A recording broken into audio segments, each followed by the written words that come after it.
Happy Thursday, beautiful people. I'm Babz Rawls Ivy. You know, if it's around 9 o'clock, it's time for Lovebabz, Lovetalk. And I am talking this morning. I've got Daniel Reyes in studio from JUNTA. Good morning. How are you? I'm good.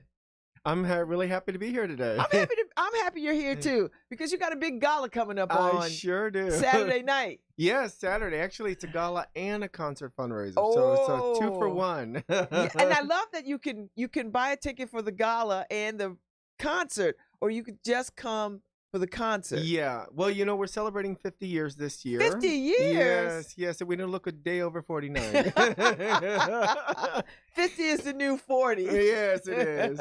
No, we're celebrating 50 years. And so, you know, I really wanted to make sure that what we were doing, obviously galas are fundraisers and we need to make some money to support all of our services. But I wanted to make sure that we were doing something where we could have a little something for everybody. Wow. So, I really thought, you know what, let's see if we can do something fun, you know, and create this concert fundraiser. So what would happen is the gala happens, it's a little bit, you know, a little bit more staid, a little bit more formal. Yeah. And then we can actually have a real party. Are you giving awards, aren't you?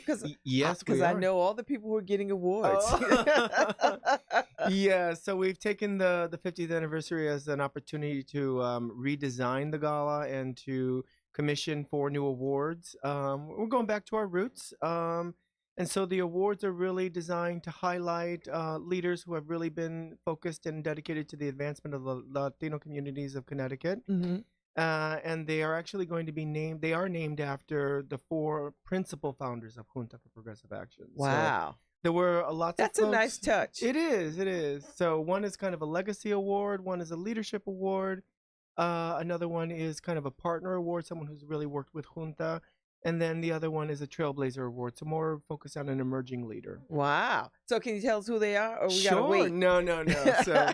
So the first award is the Gumercindo del Rio Legacy Award, and that's going to Rafael Ramos, who is, you know, he was a long-serving member of the JUNTA board and was pivotal at a crucial time in the organization's history. And this comes at a good time because the Arts Council is giving him an award for the year too. Oh, that's great. Well, we're doing it first. That's right. That's right.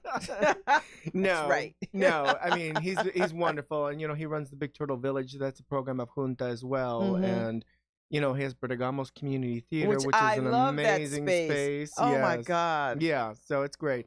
The other one is the Pura Delgado Leadership Award, and that's going to Alicia Caraballo, who is good people. She is good people, and actually Pura Delgado is her mother. Yes. So, I was gonna ask that, but I was, you know, no, that's I didn't be like, oh, I'm overstepping. No, I thought it would be fitting that the first recipient of that award be her daughter. Yes, I heard her tell the story. I had no idea she had that legacy connection. Yes. Well, her mother was one of the most vocal people that really kind of thought we need to do something. Latinos need to come together, and we need to do for ourselves. So, well, she comes by it honestly. Yes, she is.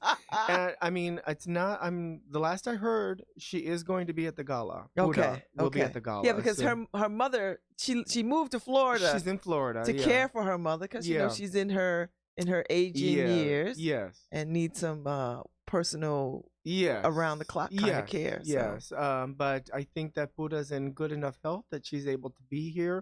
She's she's the last surviving of the 4 principal founders. Oh, that is incredible. So it's kind of like full circle for us, and I feel like it's amazing that she's going to be able to be here.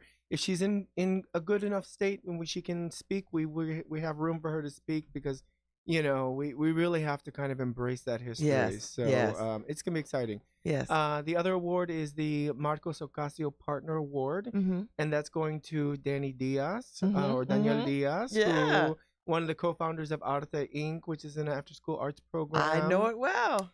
And he's also at the New Haven Public Schools, and, you know, really he's just been an amazing partner to JUNTA, you know, really working with us to make sure that we're able to provide a quality after-school program, and, you know, just overall general support. But, you know, Danny was actually also on the board of JUNTA back in the early 2000s as well. Okay. And he also was very pivotal in essence, bringing the organization into its next stage of evolution. So he was part of the board with Rafael Ramos, who was the president at the time, who brought on Kika Matos, who Who was was a good friend of mine. yes, a dynamic leader. So so that's great. And then the last award is the Carlos Rodriguez Trailblazer Award, and that is going to Adriana Rodriguez, who is the young and dynamic executive director of Spanish community of Wallingford. Yay. So her story is really unique because she born and raised in Wallingford, and you can't get any whiter than Wallingford. I know, but her family's from Mexico, so and there is actually a very large Latino community. You know what? That's good to know because you don't think of Wallingford as being that diverse. Yes. But anyway, so she started going to SCOW when she was a young girl as a participant. Wow. And kind of slowly worked her way up, and she's had other career positions and stuff, but she's come back and she's their young executive director. Wow. So isn't that a good story? It is. It's amazing. So we're really excited to have her as one of our honorees as well. Well, this is good. I love that you're going back to your roots and making these awards, because every time you give this award, you get to talk about the people that the award is named after. Exactly. And that keeps it going. Yeah. I think it's important to keep that history alive and to cherish it and to embrace it. So it's exciting. We're really excited. All right. Tell me about the concert part. All right. So I'm interested in that part. Okay. So that's the party part. So after we're being reverential and everything, we're actually going to get everybody gonna come out their shoes. Yes, exactly. So we have the Latin Heartbeat Orchestra, which is a New England salsa-based band. Yeah, they're pretty popular in this. If you're kind of in that circuit, you'll know them. And then they're bringing in a special guest singer. His name is Jose Rivera, and he's coming from, I believe it's Austin, Texas. Wow. So he is kind of a second career salsa singer. So and I think he's collaborating with them on their next album, so which is coming out soon. And I totally blanking on the name of the new album. That's all right. That's all right. That's not your job, but well, I always want to promote everybody. I know. So it's gonna be nice, and we actually have a relatively famous MC who's gonna kind of help usher in the whole night. So I don't know, a lot of folks are familiar with City Latino News, but Hugo Balta is going to be... Yeah. Well, there you go. Hugo Balta is going to be our MC. Y'all are going high end. Yeah. This is going to be a jam. Yeah. So what time does the concert start? The concert starts at 9. Okay. So it goes from 9:30, because y'all know that gala. Yeah. Well, I'm like, we got to keep everything on a tight schedule. So, and you know what? One of the things is that I wanted to make sure that, sometimes you go to these events and it's a lot about, getting folks to spend a lot of money that night, and I'm like, you've already spent a lot of money coming to the concert, coming to the gala or coming to the concert. So we're not doing any kind of silent auction or cash call to make folks uncomfortable. Oh, thank you, Lord Jesus. No. We do have we have 2 raffles, but that's it. But that's it. That's good. So one is like a 50-50 raffle, which will be a little fun, and it's kind of intentional because we need to kind of move folks that are staying for the gala, from the gala to the concert. We're gonna kind of move them out to the deck, and we'll do the 50-50 raffle there. So that'll draw people out. Oh, you will have a great weekend. Yeah. So then the room can get turned around, and then we open the doors for the 9 o'clock concert piece. And then we got one of the gala committee members has a friend that works at Diageo. And so we got a really nice, booze basket that we're going to raffle off. I like that. Yeah, I figured, you know what? A party raffle for a party.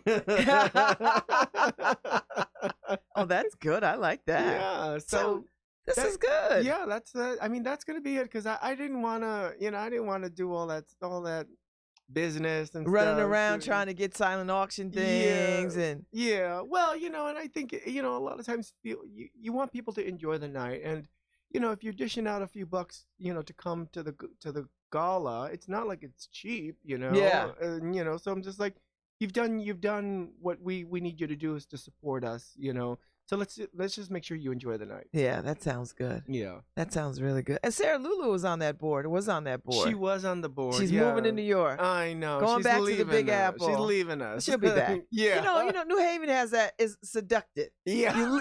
It's like a bad breakup. You got break up, Yeah. and then you got make up. Yeah. So she's leaving us, but I guarantee you she'll be back. I'm sure she will. And I'll be recording her right back to the board. So how are you doing in this? Because you're new. Yes. It's not even a year, is it? It is. It will almost be exactly a year on the 21st. Oh. Yeah. So how's it been for you? It's been really good. You know, I have to tell you. People say good things about you. Like everybody around town is saying good things about you. Oh, I'm happy to hear that. So, no, I mean, it's been amazing. You know, it really is such a dynamic organization, and I think that we've really spent a lot of time honing in our strategy, making sure we understand that we're operating with a sense of purpose, and really bearing that onus to ensure that we're representative and adaptive to the diverse needs of a diverse Latino community. So, and I don't think people get the diversity of the Latinos. I think people just think Spanish speaking and everybody is from Puerto Rico. Yes. Yes. Exactly. Right? Yeah. Because that's how I learned when I was a kid. When my first experience and exposure to Latinos were Puerto Ricans. Yeah. And so everybody that I met, I just assumed was Puerto Rican that spoke Spanish, but that's not the case. That is not the case. I mean, the truth of the matter is that, yes, Puerto Rico, a lot of folks had, came from Puerto Rico. That was the Latino community that really established Latinos here in Connecticut. A lot of them had come from the island to work in the tobacco fields. In fact, there's a story about Gumercindo del Rio, who arrived here in the 30s. And one of his things was to kind of get Puerto Ricans who, in essence, were being treated like slaves, being worked really hard, not getting paid well, living in squalid conditions. So he would kind of go and he would call it stealing them, stealing Puerto Ricans. But he would go to the farms and like tell them about living in New Haven, and then they would like jump ship and they would come to New Haven and they would start, building their lives here. So that's really kind of how the Puerto Rican community in New Haven got started. Wow, that's interesting. I had no idea. I had no idea what the connection was like and what the draw was to New Haven for the Latino community. Well, I think there were a lot of folks who, there was the Winchester gun factory where some Puerto Ricans really kind of established themselves, and they realized, wow, they could get just wages, they could build a life here. There was opportunity to a degree here, and so. And it was definitely the polar opposite of this kind of, inhumane working conditions on the farms. And so that's really kind of how it got started. And, as the Latinos began to establish themselves here in New Haven, other Latinos started to come, from Colombia and then from Venezuela and then Ecuador. There's a large Ecuadorian community here, and then Mexico. So it really just started to become this diversity of countries. And there are several things that really bind us as Latinos, but the fact of the matter is we're all from very different countries that develop differently, they have different cultures, and so the word Latino is something that's kind of been put on us, and and it's true, there are some things that really unite us as people, but there are several things that are really unique about each of the communities, and so we need to kind of embrace what unites us and celebrate what makes us different. And JUNTA understands those differences better than most people. And do you feel like your charge is to help other people who are not Spanish speaking or from those countries to understand that these are the differences? Yes, and I do think that that's one of the things that we really need to get the message out. We're very intentional about how we speak about Latino communities as opposed to a community, because it's diverse communities. That's a good point. So that's definitely important. I do think that, part of a piece of the organization is really about celebrating those different cultures and really bringing that to folks' attention. One of the big things we do is the Fiesta Latina, which is coming up next month. Whoa, yes. Yes, at the Peabody. And, we have really, really worked closely with the Peabody and said, we need to kind of ensure we're embracing all of our brothers and sisters. And so that's our Afro-Latino roots, our Brazilian brothers and sisters. We need to think about the different cultures, our indigenous cultures. And so we've really kind of got a nice cross section. So, October 12th is going to be an amazing day. So those folks that want to go, it's going to be wonderful. It's a free event. We've got a really incredible lineup of music and dancers as well. I'm looking forward to that. I'm really looking forward to that. Yeah, it's going to be nice. But really kind of thinking, okay, where are all of our roots, and what do we need to kind of make sure that we're being inclusive and we're celebrating all of that difference. So you've been here almost a year now. Yes. In a few weeks it'll be a year, and a week or so it'll be a year. What do you know now? I know I'm not as young as I used to be because it's a lot of work. I know. Well, I mean, you hit the ground running, right? Yes. There was no honeymoon. There was just, let me just get in and let me inventory and let me see what needs to happen. Yeah. I really have learned that, New Haven is a very unique city, even as I travel across the state, because, part of the thing is I really feel is important is that JUNTA, as the oldest Latinx multi-service agency, we need to really kind of ensure, it's not that we're trying to encroach on market share, but we want to make sure that we're being collaborative with the other orgs across the state. And so, as we go across, as I go across the state and kind of get to know the other organizations, you realize that there's this uniqueness to New Haven that is just not apparent elsewhere. Yeah. And I'm not sure what that is, but, there is a diversity here, or I think it's more of a cognition of that diversity, which is incredibly unique, and it's heartwarming in many ways. Yeah. So I really enjoy it. Yeah.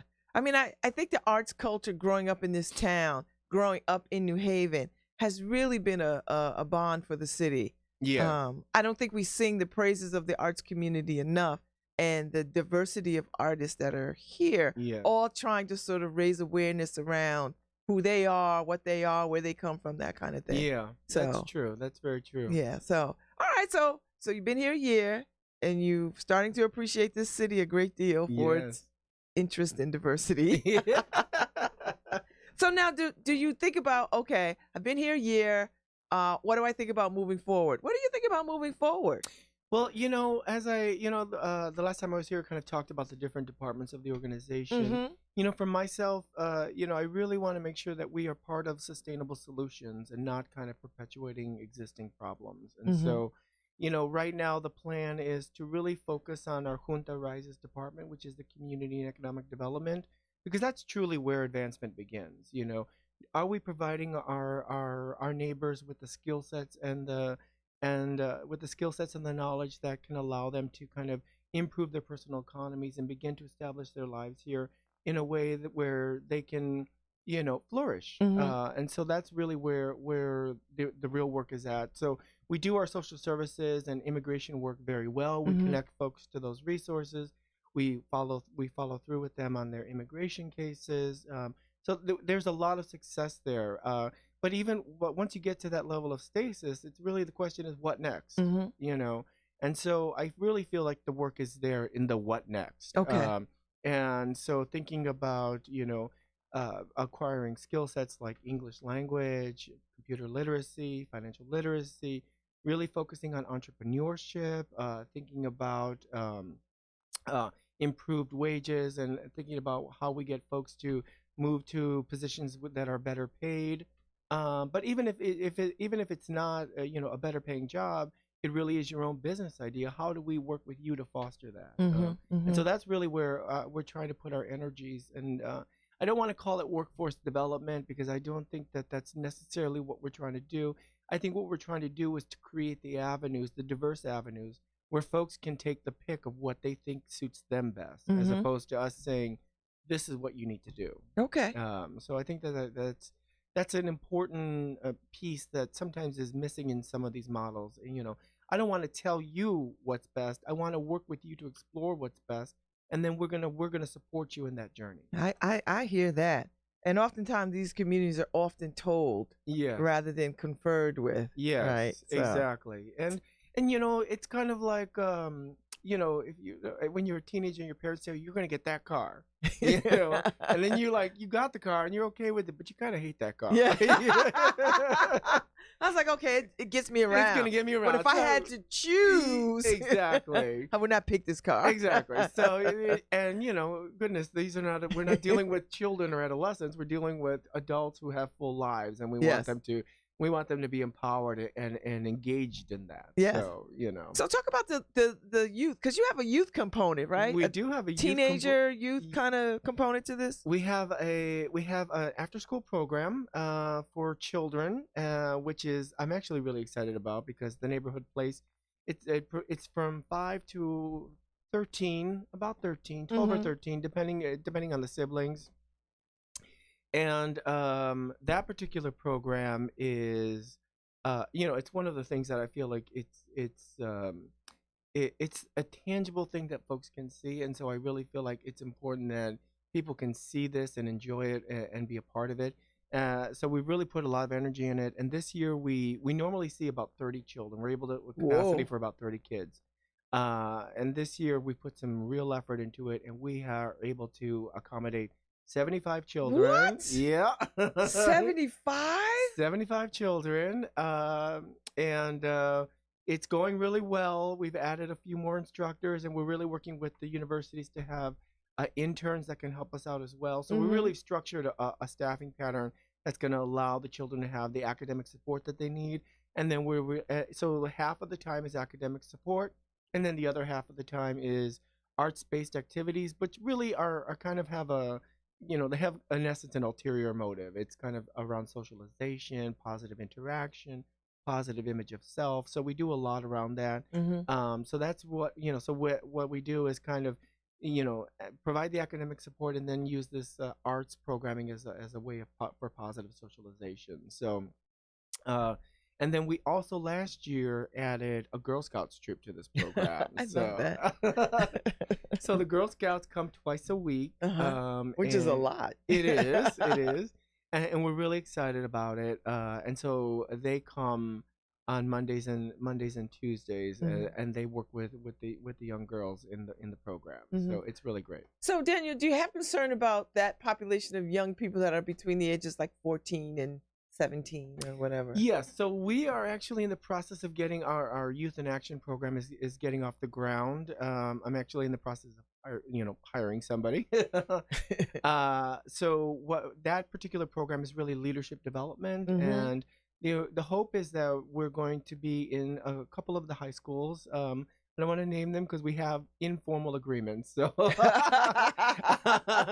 but we have at least 3 high schools that we think we're going to be in. And so hopefully the plan is October, it's going to get started. Because there are a large number of Latino, Latinx students in these high schools. Yeah. I think they damn near make the majority almost. I mean, no one is talking about that, but 38% or something like that. Yeah, I mean, that's a huge percentage. Yes, right? it is. Yes, it is. And not to have something catered specifically to their development. Yes, yeah. So we actually, what will happen is that in one of the schools, there's an interest for the teen leadership development. So one cohort will be teen leadership development, in essence, kind of co-ed, but the other one is going to be geared toward Latinx young women. Okay. And so really, in speaking with the principals, their belief is that, there's not enough support to really kind of build and work and build the leadership skills of young women in the high schools. And so especially Latinx women. So we're really we're going to focus on that as well. I think one of the things that we want to be able to do is to be responsive to the needs of the school. So we're not to come in and say, this is what we have to offer you, but what do you need, and how can we address that in an effective way? So that's the direction we're going with in our Youth in Action. Because Fairhaven is a large Latinx community, probably the largest in the city, and then the Hill is and then next. then that's what I was gonna say. I would jump to the Hill next. Yes. Right. And there's high schools in both. And grade schools in both. And then I know Fairhaven has parochial school because my kids went to parochial school, and they have a large Latinx student body. Yeah. And I've watched it grow over the years till it's probably 70%, I would imagine. Well, we're trying to be very strategic about this, and obviously Junta's physical space is in Fairhaven, but we understand that there's an absence in the Hill neighborhood. So we, the at least with the youth in action, that's a little bit mobile because the worker they used to have a Latino community space right behind the Boys and Girls Club. Yes, they did. Yeah. Many years ago. Yes, Latino Youth Development. Yes, Latino Youth Development. Yeah. Yes. So, the objective is to kind of get the youth development worker to both areas because that's mobile. The other thing that we've submitted, and fingers crossed we get it, we submitted a grant application from the State Department of Education, which would allow us to take our younger children, the neighborhood place. We would be able to create a satellite in the Hill neighborhood. Oh, that would be so good. I know they would be grateful for that. Yeah. So the plan, the idea, and I kind of pitched it to the other Latino orgs in the city, is let's figure out a way we can kind of work together. So we have a successful model, so we can replicate it in the Hill, and then kind of work with Latino arts-based organizations that could come in and provide programming for the children as well. So obviously this all depends on us being able to get the contract, but I'm hopeful, and I think that we have a good product. And it's not as though Junta is coming in and saying we're going to do this all by ourselves, but we're really kind of trying to take a collaborative approach and say, let's all come together and do something in the best interest of our children. How are you maneuvering the political waters on the local level and at the state level? Trying to make sure people remember who I am. Reaching out to folks. When it comes down to advocacy, I think it's important that we make planned and purposeful statements. And so we really, if things come up and we feel like it's important, we do reach out to our representatives and to our senators in the state and really say, this is what we think, why we think this might be a good idea or a bad idea to impact the communities that we're serving. I mean, ultimately the electeds need to make their decisions. I do think that they are seeking to have the capacity to make informed decisions. So we want to make sure that they know that we're kind of taking the pulse and the temperature of our communities and then really kind of relaying that information. And so we're trying to, have that good balance between collegial relationships with our elected officials and, exerting influence and advocating effectively for our families as well, At the federal level, actually I was just in DC yesterday, so I'm tired. One of the things that's definitely on our mind is the recovery efforts in Puerto Rico. I was going to ask, yeah. And that is, the movement has been atrocious, and we've been very, concerned. $40 billion, which isn't even half of what the island needs to completely recover, has been allocated. And, things at the federal level are just, especially in the administration, are being designed to stonewall and to prevent the dollars from getting to the island. And so, myself and from Connecticut was myself and Yanil Teron from Hartford for the Center for Latino Progress. We flew out and we went down there with other people across the country. We were all with the Hispanic Federation, and we pounded the pavement. I mean, I spent the whole day all over the Capitol. So it was good. But, it's important that we, Junta and people in Connecticut, we have a large Puerto Rican community here. And a lot of folks came from Puerto Rico, after the storm.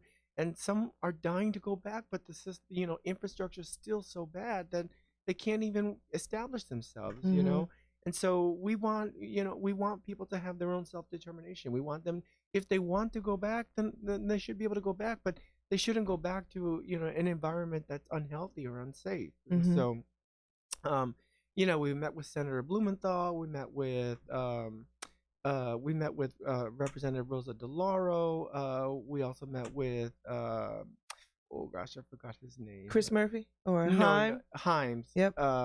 So we met with him, and and then we met with some other representatives from other states because we were with the group. So, but there were several people from Puerto Rico came. They flew in for this day. Wow. And that's pretty powerful. It was. I mean, there must have been about 20 of them. Really? Yeah.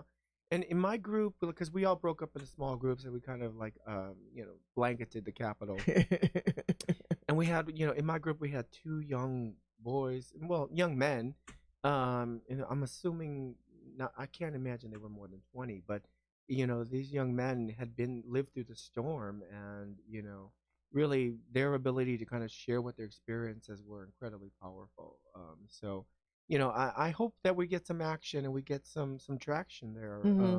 It's disheartening to see what's happening, and there's a lot of legislation going on, and it's the House of Representatives obviously is doing a lot to try to move things along, but obviously the Senate not so much. And you don't want to throw around the race card often, but you can't help but think this is motivated and rooted in racism. Yeah. How is it that I would say that first. After 2 years, there is no guidance. HUD doesn't have any guidance on how they're going to disperse dollars. They're telling government entities, you got to pay for it first, and then we'll reimburse you. That's ridiculous. So, we really kind of went out there and made our voice be heard. So I'm like, the Hispanic Federation reached out to me, and I was like, oh my God, I'm like in the middle of gala and stuff. And they're like, we need you to come. I'm like, all right. I said, this is so important. I'm going to kiss my kids. I'm going to get on a plane. Yeah. I literally landed this morning at 12:30 in the morning. Oh, Lord. So and you don't live in New Haven, so. No, I'm Wallingford. You live in Wallingford, yeah. So you have to get home and go to sleep and then get up and come into town. Yeah. Well, try to go to sleep, but then be woken up by 2 baby boys. Yeah, because they are their own alarm clock. Yeah. I remember those days. I don't miss them. So, Daniel, how much of your time or attention is spent on thinking about undocumented folks? Because ICE is still very much with us, and they seem to strike like ninjas all over the place. They just kind of show up. Yes. They bait and then they show up and. Well, they like to camp out at the courthouses. That's their MO. This. Woo. I will say that I came from New York, and so I still go down into New York, and I have lots of connection there. I will tell you, it is bad here, but it's not as bad there. Because they like to wait at the train stations there. Wow. They're no joke. And so they just like pick people who they think looks like Latina X. Yep. And they're within their right to say, prove to me you're a citizen. It's crazy. So that's basically what happens here too. People come out of the courtroom, they're asking for identification, for documents. And they can do that. They can do that. And I think that the rhetoric and the message really being trickled down to the frontline agents is that this is what's expected of them. I don't think that we're. We have to find the balance. These agents are human beings too. But, if the message from their higher ups are saying this is what you need to do, it's quite onerous. It's onerous, and it's also. And they have to make a judgment at every turn. Yeah. Like they have to just look and say, I think this person, I think that person. Yeah. And let's be honest, that's very much racial profiling. Well, yeah. Come on. So, we are definitely, our work is, we're busier than ever in that work. Mm-hmm. We recently were awarded a grant that is going to allow us to bring on a paralegal. So we're trying to figure out ways which, we have a team of volunteer attorneys who really help us out.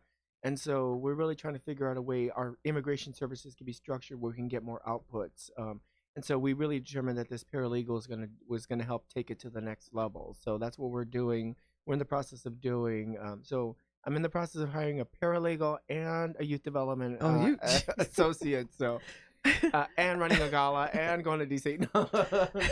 I'm quite concerned about the ICE component, and my heart goes out to the community because I know there's a great deal of fear. Yeah. At any moment, something could jump off, right? And I think that, at JUNTA, we're working really hard to find that balance because, obviously the news cycle is incredibly rapid. A lot of new reporters want sound bites, and I don't necessarily think that it's productive for us to kind of respond and bring light to things that may or may not be true. Mm-hmm.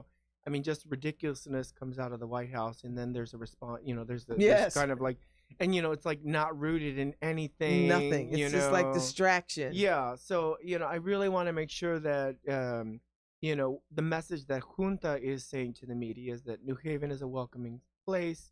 Junta is a welcoming space.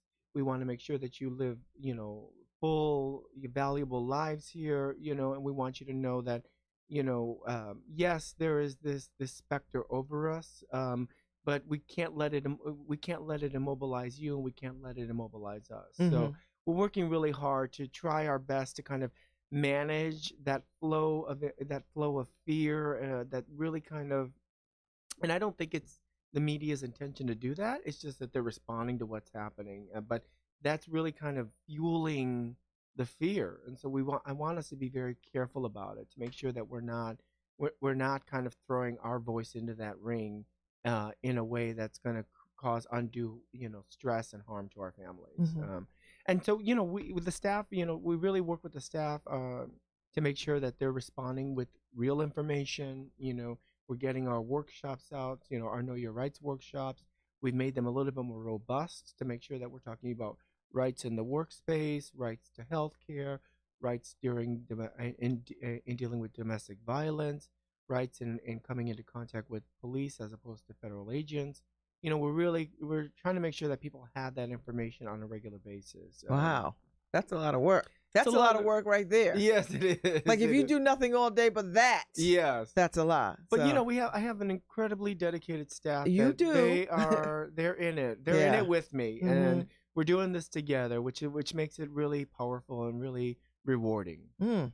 So you got a lot going on over there. All right, so back to the gala. So when is it? How do people get tickets? What's happening? Okay, so the gala and concert fundraiser is on this Saturday, the 21st. Mm-hmm.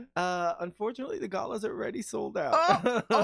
So y'all can't go to the gala, but you could make the concert. The concert fundraiser, which I think, I really want people to kind of come to, because I think it's going to be an amazing party. It starts at 9:00. And you can get tickets online at www.somosjunta.eventbrite.com, or you can just buy them at the door. It's fine. Yeah. How much are the tickets? Tickets are $50. All right. And you've got a great band. We have a great band, and we have we're gonna have so the event venue is generously donated, kind of like an appetizers for us, but then folks, they're also gonna do like empanadas and stuff that people can order and purchase. So it'll be, it's a kind of a cash bar and lots of dancing, and it's at Amarante's, and so it's on the water. It's on the water. The view is beautiful. It's going to be a beautiful night. Summer is still with us. Yes, it is. Yeah, so and it'll be exciting. warm. So it's going to be a beautiful day. Yeah. And when people arrive, we just got this amazing step and repeat with the red carpet. So I want everybody to come and take a photo. We have a photographer whose job is only going to do that, and I want to be able to put those up so that everybody could grab their step and repeat photos. Yes, so, yes. So it's going to be nice. Good. It's going to be fun. Sounds like a fun. I'm so glad you planned this. Oh yeah, I mean, we're really excited. I think that we wanted to kind of change things up a little bit and really kind of create a blueprint for the years going forward. The awards, the gala, this kind of format. If this format is successful, and it looks like it is, and we haven't even been there yet. So, but I'm just excited about it, and I think that if folks can come join us at the concert, that's going to be amazing. It's gonna good music. I think that's a nice touch. Yeah, because if people have commitments for the day, for the earlier part of the night, yes, they can still make it to the party. Yeah, and even if you show up at 10 o'clock, if they let you in, if it's not overcrowded, yeah, you can get there and still jam with everybody. Yeah, so it's gonna go from 9 to midnight. So the Amarantes, I gotta tell you, I gotta give a shout out to Amarantes. Molly Weston over there, they have been so amazing. I mean, I went over there with this idea, and I was like, So this is what I'm thinking. What do you guys think? Can you stay open later? And they have been all in the whole way. Listen, they ain't new to this banquet party life. Yeah. They've been at this a long time. Yeah. They've seen all manner of configuration of a gala and a party. I know. So they probably were more excited than you to do this. Oh, yeah, yeah. So, no, we're very grateful to them. So. Well, thank you for coming on today. Well, I'm so glad you could me. fit it in. And congratulations on a year. Thank you. Really, you. I can't wait to see what you do next year. I'm gonna be exhausted, but I'm still going. I know it ain't easy with babies too. Like, welcome to the world. I know. Thank you so much. Daniel Reyes. I appreciate it. The conversation today. All right, take care. Y'all stay tuned. Michelle Turner is up with the show, and I think she's talking to a rap, old school rap artist. Y'all know who he is. So just stay tuned and listen to her. I'll be back tomorrow morning with Jeff Grant for Criminal Justice Insider. Of course, we have a guest. And then I'll be on at 10 o'clock doing what I do. I'll see y'all. Have a lovely, lovely day. Thanks, Harry.